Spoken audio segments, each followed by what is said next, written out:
All right, since we're talking middleweight, let's talk a little bit of the 155-pound division. You ever heard of it?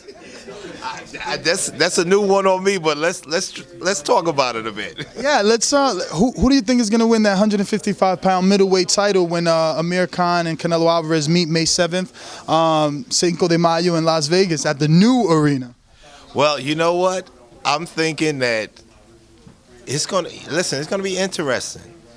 Of course, I have to side with Canelo because he just happens to be the bigger man. He's a younger man. He's a stronger man. But we can't take away the fact that Amir has fast hands, he has fast feet. If Amir doesn't get too anxious, Amir is a dangerous, moving attack artist. And he does it with disciplined, quick combinations. So it's going to be interesting. A lot of people think it'll be like a blowout, but I'm thinking that it's going to be, and especially if Canelo doesn't get a rhythm going about him. If he doesn't get a rhythm going about him, Amir might dance all night, and it could happen. Now, in boxing, we hear the famous cliche that speed kills, but how much of that is reality? I mean, coming from your perspective as a trainer, something that you teach. You have a fast punching fighter, both in Jacobs and Saddam Ali. Could speed really be all that Khan needs to beat Canelo Alvarez? No. You need more than just. You can have speed. You know what? I liken it to like a mosquito.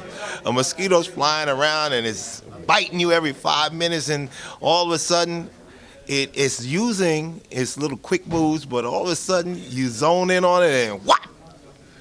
No more bites from the mosquito. It takes a bit more. You got to have at least some digging power. So if you're going to be stinging me fast, you better be stinging me like a yellow jacket instead of a mosquito.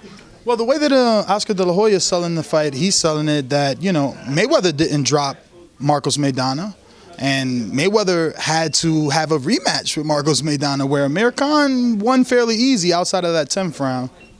Right. Well, And dropped Maidana in, what, second round, I think, with a body shot? Right, he took him downstairs. But as we do know, a fight's not over until it's over. And the entire dynamic of that event changed towards the end of the fight. And it was almost a foregone conclusion. It didn't reach that fruition, but it was on its way. So it's hard to say, because you can't say, well, Mayweather had a time with Canelo that Amir can do the same thing. How can you compare yourself to Mayweather? It's really difficult. So he has to be Amir Khan. He can't be, I'm going to do like what Mayweather did to Canelo. You can't do that because you're not him. You can't do what I do. I can't do what you do. So this young man that's standing to my right, he might be able to jump over a car in front of this building. I might have to roll over it, but there's a difference. Everybody has to do what they have to do with their own capabilities. No other sight in the game could see the boxing voice.